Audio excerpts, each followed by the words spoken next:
All right, then I will call the meeting of the zoning administrator for Monday, the special meeting of the zoning administrator for Monday, March 24th, 2025 to order. My name is Adminitsrator, and I'll be serving as the zoning administrator today. The first item is minutes. We do not have any to review. The second item is oral and written communications. I do not see any members of the public here. If anybody does arrive, we can ask them if they would like to make any oral communications at that time, which brings us to public hearings. The public hearing process includes a staff presentation, a presentation by the applicant not to exceed 10 minutes, and public testimony not to exceed 3 minutes per speaker. Following closure of the public hearing, the zoning administrator will respond to questions raised during the hearing, discuss the issues, and act upon the matter by motion. We have one public hearing today, and that is for a project at 145 Trafalgar Lane. The project planner is Laura Corey. I will turn the time over to you and open the public hearing. Thank you, Adam. We're here to listen for agenda item 4A, public hearing project 2507 Smith Residence. It's for a development permit 2508 for a 420 square foot master suite addition to an existing 1,808 square foot one-story single-family residence. They propose to remove a 240 square foot carport and add an addition of a 447 square foot detached garage. The project's in the residential low zone, also in the coastal zone, and adjacent to a historic resource at 143 Trafalgar Lane. The administrator will also consider whether the project is categorically exempt from CEQA, pursuant to state CEQA guidelines 5301 Class 1 existing facilities and 15303 Class 3 new construction or conversion of small structures. The proposed project would expand a single-family residence on an interior lot adjacent to historic property. The proposed addition meets the required setbacks of the primary residence, and the detached garage complies with the requirements for accessory buildings located on a rear half of a lot which fall 450 square feet or less and may encroach into the interior and rear side yard setbacks. Staff supports the proposed additions as compatible with the neighborhood with no identified impacts to the historical property at 143 Trafalgar Lane. It's consistent with the city's design standards and guidelines in that the applicant is proposing an addition with stucco and roof materials that match the existing dwelling. The detached garage will be stucco also, and a flat roof construction compatible with the existing structures to the south. The proposed materials are to match the existing earth tone colors. The detached garage is sensitive to the adjacent historical resource and placed at the rear of the lot to the east. The project's mass and scale and form are generally consistent with the neighborhood, which is comprised of 1- and 2-story residential buildings with street-facing garages and front yard landscaping.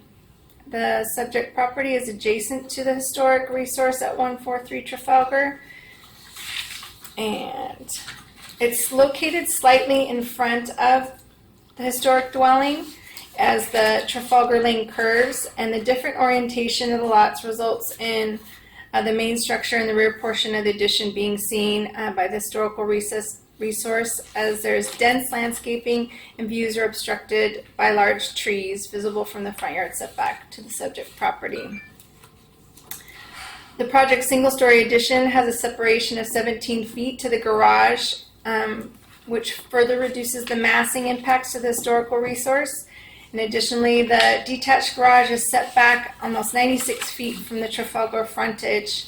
Existing landscaping along the Trafalgar Lane screens the view of the new addition and detached garage. The project is located in the coastal overlay. However, it's in the category exclusion area, and the project is associated with an addition to an existing single-family residence and doesn't propose a new residential unit. It does not require a coastal development permit from the California Coastal Commission. Staff recommends that the zoning administrator determine the project is categorically exempt from CEQA pursuant to state guidelines 15301, Class 1, existing facilities, and 15303, Class 3, new construction of a 420 square foot addition and a 447 square foot detached garage to a residence in a residential zone, and adopt resolution ZA 25006 approving public hearing project PHP 2507 development permit DP 2508 Smith residence subject to the attached conditions of approval. And I've got a little disclosure. I'm Zachary, I'm principal planner, supporting the staff recommendation. Staff want to acknowledge for the CA and the public that we made a change to the staff report today. Printed copies of the staff report have been brought to this meeting for public review and for zoning administrator review.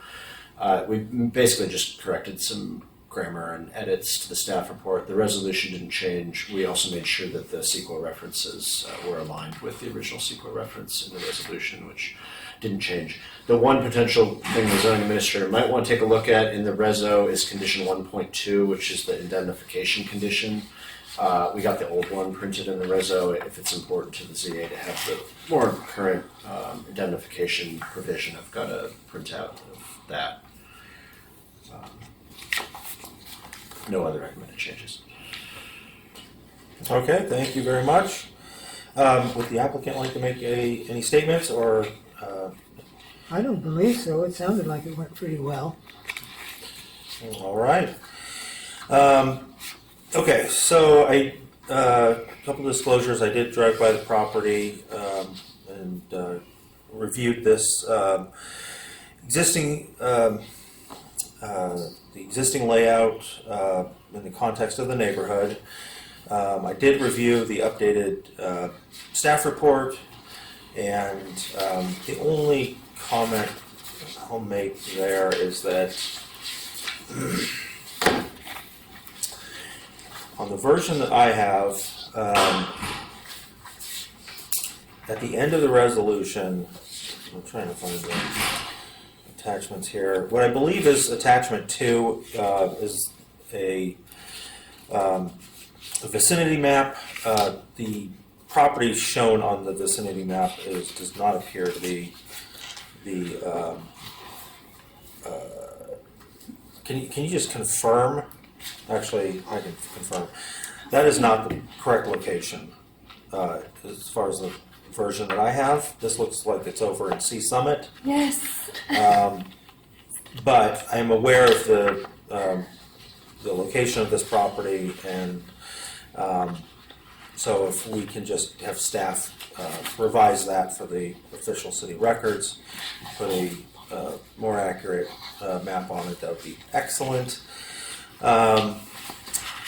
Let's see, a couple things for the record. I am aware that this project is being brought forward as a special meeting because there were some issues with timing as far as this project's concerned, but I believe that staff has helped work through those issues to keep the project moving so we can complete this portion of the requirements.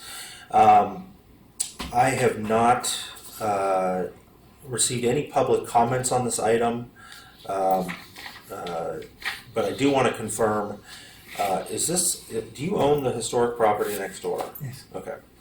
So with that, I can make a determination that the project is categorically exempt from the requirements of CEQA, and because of the findings that were provided in the proposed resolution, I can easily make those findings, and I'll add that under the current regulations, I don't believe that a carport in this area of the lot complies with the code, and so the project ultimately makes this project more code compliance. But also in looking at the context of the neighborhood, the garage being located at the rear of the residence, I think will undoubtedly be an improvement. It's set away from the